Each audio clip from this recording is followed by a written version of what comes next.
CPM এর কিছু criminal তারা যেমন আজ বিজেপিতে নাম লিখিয়েছে, তেমনি পুলিশের কিছু পুরনো সিপিএম তারা বিজেপির হয়ে বিরোধীদের হয়ে কাজ করছে।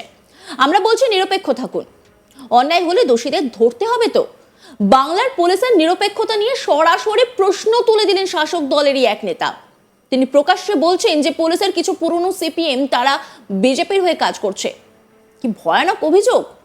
শুক্রবার সাংবাদিক সম্মেলন ডাকেন রাজ্যের তৃণমূল নেতা কুণাল ঘোষ, আর সেই সম্মেলনে একাধিক বিষয়ে আলোচনা করেন। তবে রাজ্য পুলিশের বিরুদ্ধে তাকে এক হাত নিতে দেখা যায়। তিনি বলেন, একের পর এক তৃণমূল কর্মীদের উপর হামলার ঘটনায় পুলিশের একাংশ সিপিএম বিজেপির প্রতি নরম ভাব দেখিয়েছেন। আমরা বলছি নিরপেক্ষ থাকুন, অন্যায় হলে দোষীদের ধরতে হবে। তো সাধারণ মানুষের কাছ থেকে একটা অভিযোগ আসছিল, সিপিএম এর কিছু ক্রিমিনাল তারা যেমন আজ বিজেপিতে নাম লিখিয়েছে, তেমনি পুলিশের কিছু পুরনো সিপিএম তারা বিজেপির হয়ে বিরোধীদের হয়ে কাজ করছে। এই অভিযোগগুলো দলের তরফে ছিল। কুণাল ঘোষ তিনি কি বলেছেন শোনাবো আপনাদের। নিশ্চিতভাবে অভিযোগ ছিল যে এই যে নন্দীগ্রাম বা একাধিক পূর্ব মেদিনীপুরের জায়গায় বেছে বেছে তৃণমূল কংগ্রেস কর্মীদের উপর হামলা পর এবং এমনভাবে সব পুলিশ অ্যাক্ট করছিল, পুলিশের একাংশ, তাতে যেন মানে বিরোধীদের এই বিজেপিকে, সিপিএমকে, এদের প্রতি নরম, এদের সাহায্য করা। আমরা বলছিলাম নিরপেক্ষ থাকুন, আরে খুন হয়েছে, দোষীদের ধরতে হবে।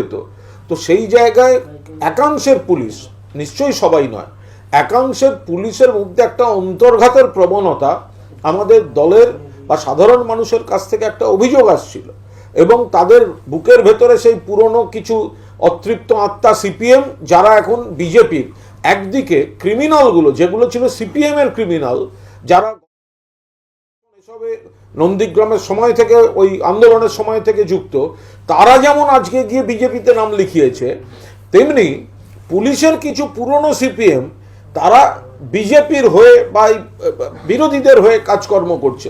এই অভিযোগগুলো দলের তরফে ছিল। আর বাকি প্রশাসন কি ব্যবস্থা নিয়েছেন তার উপর দাঁড়িয়ে কোনো রাজনৈতিক মন্তব্য করব না। যদি কোনো পুলিশ আধিকারিকের কোনো বদলি বা অন্য কিছু হয়ে থাকে, ওটা প্রশাসনের ব্যাপার, রাজনৈতিক মন্তব্য করব না। একই সঙ্গে বাংলার একাধিক জায়গায় বাংলাদেশ জঙ্গির খোঁজ মেলা প্রসঙ্গে তিনি বলেন, নদিয়া সহ রাজ্যের একাধিক জায়গা থেকে বাংলাদেশিদের গ্রেপ্তার হওয়া প্রসঙ্গে কুণাল বলেন, অবৈধভাবে যারা বাংলা বা ভারতে ঢুকছে এই কৈফিয়তটা কেন্দ্রীয় সরকার, অমিত শাহ, স্বরাষ্ট্র দপ্তর, বিএসএফ কে দিতে হবে, সীমান্ত রাজ্য পুলিশের হাতে নয়, বিএসএফ এর হাতে। কি বলেছেন তিনি শোনাবো আপনাদের। যদি পশ্চিমবঙ্গের মাটি থেকে বা ভারতবর্ষের মাটি থেকে এমন কেউ গ্রেফতার হয় যারা অবৈধভাবে দেশে ঢুকেছে, তাহলে তো এই কৈফিয়তটা দিতে হবে কেন্দ্রীয় সরকার, অমিত শাহ, কেন্দ্রীয় স্বরাষ্ট্র দপ্তর এবং বিএসএফকে, যারা সীমান্তটা পাহারা দেওয়ার দায়িত্বে। সীমান্ত থেকে যারা ঢুকছে, কেউ বাংলায় ঢুকেছে, কেউ ত্রিপুরায় ঢুকেছে, আসামে শোনা যাচ্ছে ক্যাম্প করেছে। তো এই যে আগের দিন ত্রিপুরা থেকে এতজন ধরা পড়লো, তারা আবার ট্রেন ধরে দিল্লি আর কলকাতা আসছিল। তাহলে এই বাংলাদেশ থেকে অবৈধভাবে ঢুকছে কি করে? তাহলে কেন্দ্রীয় সরকারের দায়িত্ব তো সীমান্ত, সীমান্ত তো কোনো রাজ্য পুলিশের আন্ডারে নয়। তাহলে কেন্দ্রীয় সরকারের হাতে যদি বিএসএফ এর দায়িত্ব থাকে, আর বিএসএফ আইন বদলে কেন্দ্রীয় সরকার গাজওয়ারি করে সীমান্ত থেকে 15 কিলোমিটার আগে ছিল, এখন সীমান্ত থেকে 30 কিলোমিটার পর্যন্ত, 50 কিলোমিটার পর্যন্ত নিজেদের এরিয়া বাড়িয়ে নিয়েছে, তো তাহলে তারা রুখতে পারছে না কেন? এর ব্যর্থতা, এর যা যা দায় দায়িত্ব সবটাই কেন্দ্রীয় সরকারের। ঢুকছে কি করে? পাহারা দেওয়ার দায়িত্ব তো কেন্দ্রের, অমিত শাহের। কি করে বাংলাদেশি লোক তাহলে ভারতবর্ষে বাংলা থেকে হতে পারে, ত্রিপুরা থেকে হতে পারে, অসম থেকে হতে পারে, অন্য জায়গা থেকে হতে পারে, ঢুকলো কি করে? পাহারার দায়িত্ব তো অমিত শাহজি। ক্যানিংয়ে ধৃত কাশ্মীরি জঙ্গি ওই যে জাভেদ, তার সঙ্গে মুম্বাই হামলার মূল চক্রী হাফিজ সঈদের ছেলের যোগাযোগ রয়েছে, তার সঙ্গে সে বৈঠক করেছে এমন দাবি করছে মানে গোয়েন্দারা। দেখুন, অতীতও আমরা দেখেছি এই পশ্চিমবঙ্গের মাটি থেকে গোয়েন্দারা এমন কিছু জঙ্গির গতিবিধি পেয়েছিল এবং নথিপত্র থেকে দেখা গেছিল যারা আল কায়দার সদস্য ছিল, তাদের কাছ থেকে নথিতে এটাও পাওয়া গেছিল যে নিউ ইয়র্কের ওয়ার্ল্ড ট্রেড সেন্টার তারা টার্গেট করে রেখেছে সেটা ধ্বংস করবে বলে। তখনও কিন্তু ধ্বংস হয়নি, সেটা সিপিএম জমানা ছিল এই বাংলা থেকে, জঙ্গিদের গতিবিধি থেকে গোয়েন্দারা এই খবর পেয়েছিলেন, এগুলো যথেষ্ট মানে নথিপত্র সহ সেই প্রামাণ্য বিষয় রয়েছে। তো ফলে এগুলো অতীতেও হয়ে এসছে। প্রশ্নটা হচ্ছে এই যে এই একদিকে কাশ্মীর বা অন্য দিক দিয়ে ঢোকা, অন্যদিকে বাংলাদেশ বা ওইরকম সীমান্ত দিয়ে ঢোকা, কিন্তু সীমান্তটা তো কেন্দ্রীয় সরকারের দায়িত্ব। ঢুকছে কি করে? এ এত বড় জঙ্গি, এ মাঝারি জঙ্গি, এ ছোট জঙ্গি, এসব পরের কথা।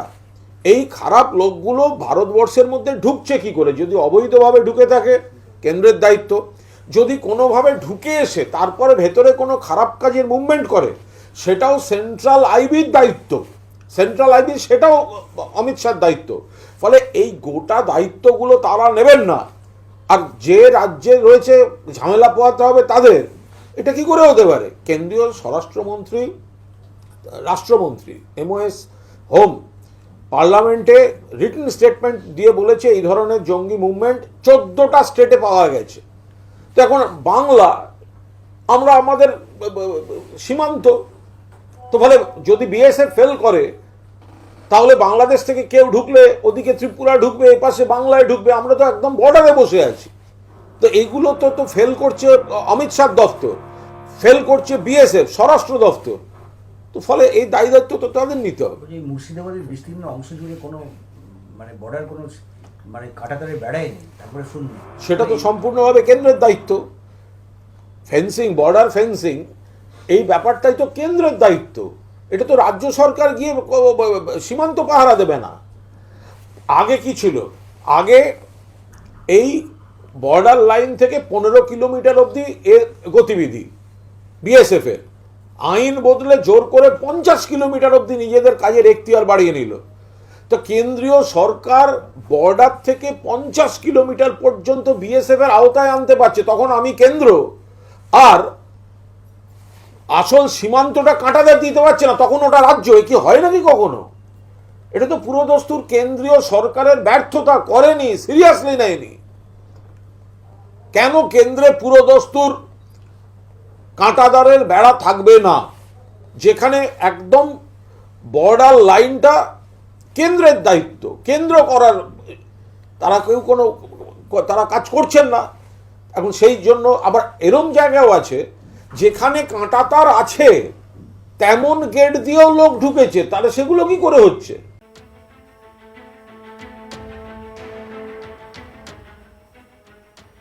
অন্যান্য খবরের আপডেটের জন্য অবশ্যই নজর রাখুন আজ তাক বাংলার ইউটিউব স্ট্রিমিংয়ে। লাইক, কমেন্ট, শেয়ার এবং সাবস্ক্রাইব করতে ভুলবেন না।